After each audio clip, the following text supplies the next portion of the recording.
जिसके साथ में तूने 9 साल बिताए ना, उसको तूने बोला कि वो मैं उसकी भाभी हूँ। फिर पहले तूने बोला कि वो मेरा भाई है, फिर तूने बोला कि वो उसका क्या बोलते हैं, हैदर का रिश्तेदार है। दूर दूर तक हैदर भाई का कोई रिश्तेदार नहीं है वो, ठीक है। जिनके वीडियो और ऑडियो तेरे साथ में वायरल हो रही है, उनका कोई नहीं। तेरी वजह से हैदर भाई जानते हैं उसको। और बेगैरत औरत, जब हैदर भाई गया था ना, अभी वो बातें मैं बोल नहीं रही हूँ, क्योंकि वो बातें अभी मैंने इजाजत नहीं दी कि मैं वो बातें यहाँ पे बोलूं। हैदर भाई तेरे को क्या समझा के गए थे? हैदर भाई तेरे और इनके रिश्ते के बारे में जब उनको पता चला ना, तो तेरी जैसी बेगैरत और बेशरम औरत को उन्होंने बोला था, एक के साथ ही रहियो, दूसरे के साथ मत जाना। पर तुझ जैसी बेगैरत औरत ने तो 25 यार फंसा रखे थे वहां, 25। कल ही एक तनवीर भाई की लाइन में बोल रहे थे कि उनके 30,000, 1,30,000 रुपए देने हैं इसने। बताइए, तो पूरे लाखों रुपए उड़ा के लाई है वहां से। आप ही लगाइए, पूरा पाकिस्तान खत्म करके लाइए, तो पैसों से पूरे पाकिस्तान के पैसे लेके आइए। ये तो एक आईडी है, उस आईडी में यूपीआई नंबर डाल रखा है, और वो किसी उस व्यक्ति के अकाउंट में जाते हैं। कोई अरशद अरशद नाम का व्यक्ति है।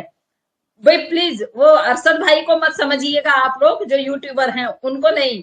कोई और एक अरशद नाम का कोई व्यक्ति है, उसके अकाउंट में जाता है। तो ये तो यहां से भी पैसा पता नहीं कहां भिजवा रही है।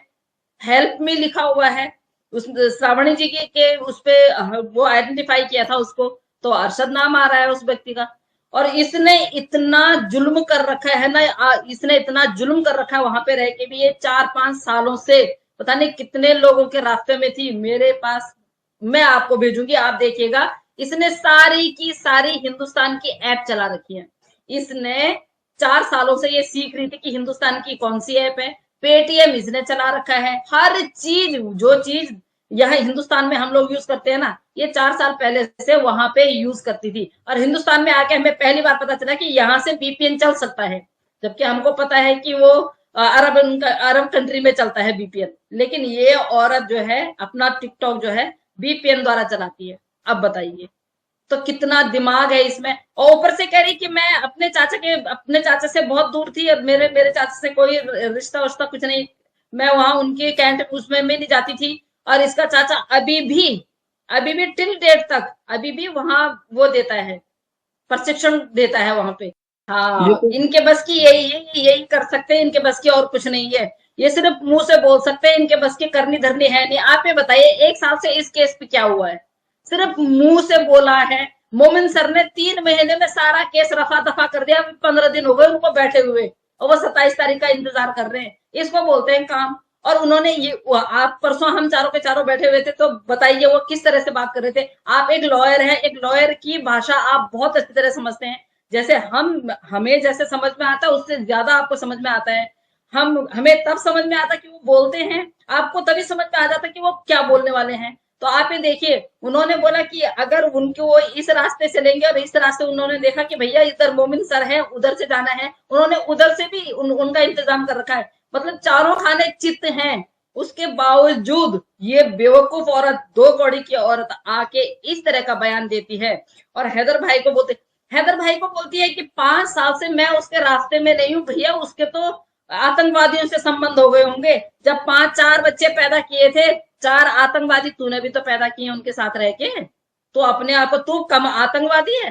भैया, अगर हिंदुस्तान में आने के बाद अगर पाकिस्तान वाले तेरे लिए आतंकवादी हो गए, तो तू हमारे लिए सबसे बड़ी आतंकवादी है भाई। देख, तो अपने मुल्क वालों के लिए ऐसा कुछ बोल सकती है। हम तेरे मुल्क वालों के लिए कुछ नहीं बोल सकते, क्योंकि हमें पता है हमारे संबंध कैसे हैं, हम किस तरह से एक दूसरे से बात कर रहे हैं। लेकिन अब तेरे को क्या, तेरी आफत आ रखी है कि भाई मैंने 5 साल के बाद वहां जाना है, पता नहीं क्या होगा। और मैं रीमा को कहती हूँ, रीमा आपको कसम है, आप आइए यहाँ। क्योंकि कोर्ट में एक, सर आपको भी पता होगा कि ब्लड रिलेशन वाले जो है इसको वापस ले जा सकते हैं। 5 साल की सजा हम नहीं देंगे, चलिए ठीक है, 1 मिनट के लिए हम ये भूल जाते हैं कि ये 5 साल के लिए यहाँ पे रहेगी और इसको सजा देंगे, नहीं देते हैं। ये ब्लड रिलेशन की है, ये एक बार के लिए रीमा बोल सकती है कि भाई इसका थोड़ा मेंटली डिस्टर्ब है, और वहां एप्लीकेशन डाल के दे दे, इसको ले जाए। उसके बाद आप लोग जो करेंगे वो हम फिर ऑनलाइन देखेंगे। तो मैं तो ये चाहती हूँ कि यहाँ इसको सजा भी ना मिले, और इसने इतने कर्म कांड किए हैं। और यहाँ पे वो जो जिस तरह से मुस्लिम समाज को गालियां दे रही है, जिस तरह बोल रही है कि वहां पे बहनों पे नजर मारी जाती है, भाभीियों पे नजर मारी जाती है, सिस्टम हैक कर रखा है। इतनी बड़ी आतंकवादी आपने रखी हुई है, 4 बच्चों की आप लाइफ खराब कर रहे हैं, और आप उस बाप को आतंकवादी बोल रहे हैं जो अपने केस के लिए यहाँ आ रहा है, जिसको अपने केस के लिए यहाँ पे अपने केस के लिए खुद बेचारे को खुद गवाही देने के लिए आना पड़ रहा है, एक देश से दूसरे देश में। आपकी सोच क्या है? आपने क्या लॉ पढ़ा है? आपने जो लॉ पढ़ा है उस लॉ को मद्देनजर रखते हुए आपको उस लॉ की कसम, आपने जिंदगी भर उस लॉ का कमाया हुआ खाया है। तो सर आप ये बताइएगा, जो फियाज सर आपने भी अच्छी तरह सुनी वो रिकॉर्डिंग जिसमें मोमिन सर और बलोच भाई जो बात कर रहे हैं, क्या उस ऑडियो के अंदर क्या हैदर भाई की आवाज है? क्या उस ऑडियो के अंदर कहीं पे? हाँ, ये देखिए, मतलब ये बंदा इतना श्योर बोल रहा है कि भैया वहां जय श्री राम, जय श्री राम, कि वहां हैदर गवाही दे रहा है, हैदर वो कर रहा है, किसने इनको मिलाया, किसने बात करवाई, उनको भी उनकी भी जांच की जाए। क्यों? आपकी जांच क्यों नहीं करेंगे?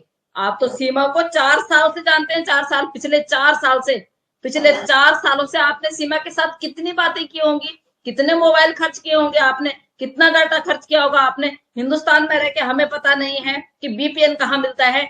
इस औरत के लिए आपने बीपीएन की सुरक्षा प्रदान कर रखी है यहाँ पे। आप किस तरह की बातें करते हैं?